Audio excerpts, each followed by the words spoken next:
The Bharatiya Janata Party has withdrawn its first list of 44 candidates, which the party had earlier announced for the upcoming Jammu and Kashmir Assembly polls. The list was withdrawn only hours after its initial release, and now included the prominent names like Syed Wazahat, Gajay Singh Rana and Javed Ahmed Qadri from Anantnag, Doda and Shopian constituencies respectively.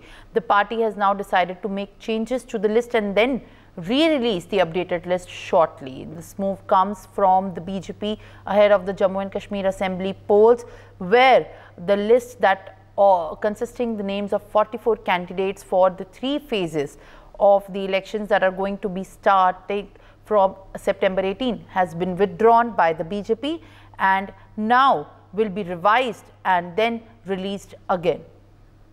Joining me on the broadcast is my colleague Sanjay Sharma.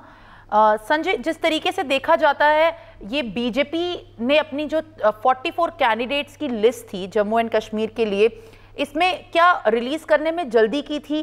क्योंकि release करने के बाद सबके पास जब ये list आई, public होने के बाद अब ये दोबारा रिवीजन के लिए जा रही है, तो ऐसा किन कारणवश बीजेपी को लिस्ट को या तो जल्दी रिलीज करना पड़ा या अब उसमें चेंजेस के लिए फोर्स करना पड़ा?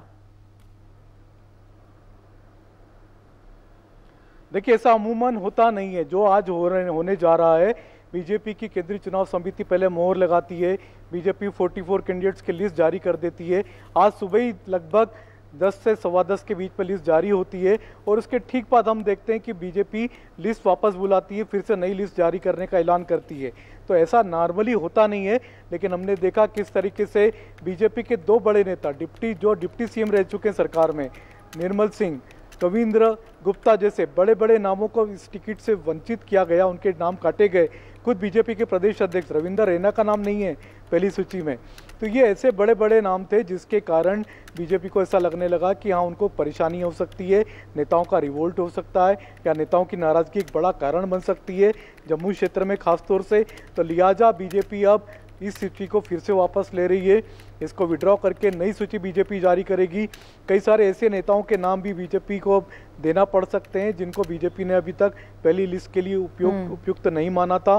साथ ही साथ कश्मीरी पंडितों के इस पहली सूची में सिर्फ 2 ही नाम थे, उनके नाम बढ़ाए जा सकते हैं। हमने देखा सिर्फ एक ही महिला को टिकट दिया गया था, शगुन परियार को किश्तवाड़ से। तो हो सकता है कुछ महिलाओं के नाम भी बीजेपी बढ़ाने जा सकती है, क्योंकि बीजेपी खुद चाहती है कि महिला रिजर्वेशन की बीजेपी वकालत करती रही है। हमने देखा पार्लियामेंट में भी बीजेपी ने वुमेन रिजर्वेशन की बात कही थी और उसको पास भी किया था। तो बीजेपी चाहती कुछ महिलाओं का रिप्रेजेंटेशन बढ़े, कश्मीरी पंडितों का रिजर्वेशन बढ़े।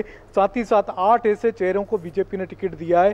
पहली सूची जो बीजेपी की जारी हुई थी 44 नेम्स की, उसमें 8 चेहरे जो ऐसे थे जो नेशनल कॉन्फ्रेंस या पीडीपी से आए हुए थे बीजेपी में।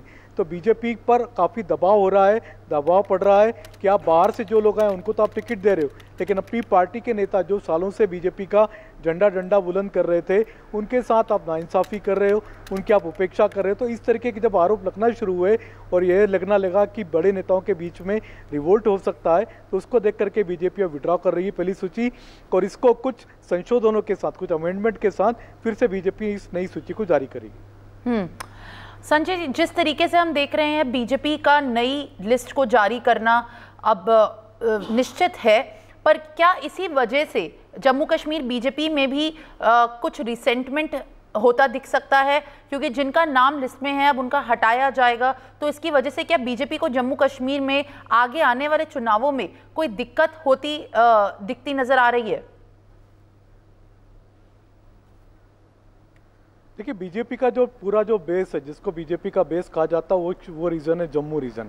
तो जम्मू रीजन में बीजेपी बहुत अच्छा कर सकती है, वहाँ पर बीजेपी किसी को टिकट दे, बात वो नहीं है। लेकिन बात इग्नोरेंस की जरूरत है। अगर बड़े नेताओं को ऐसा लगता है कि उनका कहीं ना कहीं इग्नोरेंस हो रहा है, बीजेपी ने उनको इग्नोर किया है और उनकी जगह पर बाहर से आए हुए लोगों को टिकट दिया है, तो वो एक बड़ा कारण, एक बड़ा फैक्टर हो सकता है कि बीजेपी अपनी जीती हुई सीटें भी हार का मुंह देखना पड़े।